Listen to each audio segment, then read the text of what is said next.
Le centre de formation des apprentis forme et prépare des futurs artisans dans le secteur de la bouche et du service. Pour 9 métiers, on va même peut-être dire 10, puisque depuis cette année, nous avons la possibilité d'accueillir des CAP chocolatiers. Donc dans les métiers de bouche, boucher, boulanger, pâtissier, ensuite des soins à la personne, des coiffeurs, des esthéticiennes, des photographes, des fleuristes, des prothésistes dentaires et des bijoutiers.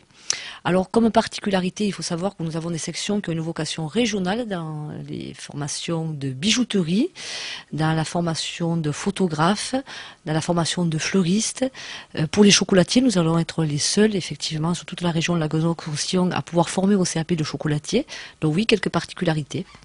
Des demandes d'apprentissage sont faites, mais parfois ne trouvent pas de suite, surtout dans les domaines de la photographie et de la bijouterie. Nous nous trouvons devant un gros problème, c'est qu'ils ont du mal à trouver des employeurs.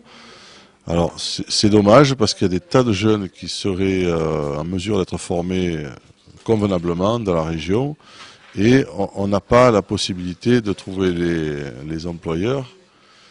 Pour quelles raisons, je ne sais pas, peut-être qu'ils sont un petit peu frileux, mais ça serait bien que ça change un petit peu de ce côté-là. 12 semaines est la durée dans l'année de la présence de l'apprenti au CFA des métiers. Dans l'entreprise, bien évidemment, on apprend avant toute chose la pratique.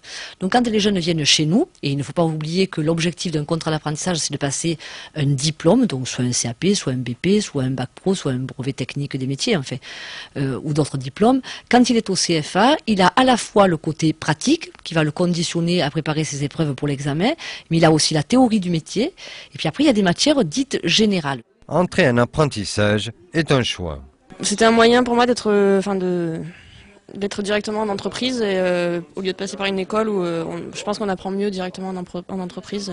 On travaille le métal précieux tout de suite alors que quand on passe uniquement par une école, on travaille que des métaux vils comme on dit, du laiton, du maillechort, c'est différent. Je pense qu'on est plus rapidement dans le bain et généralement c'est plus facile pour trouver un employeur derrière aussi pour chercher du travail. Travailler des métaux précieux, etc., ça m'intéressait beaucoup. Déjà depuis que je suis tout petit, comme mon père travaille là-dedans, du coup ça m'a beaucoup intéressé et je me suis mis à suivre les traces de mon père.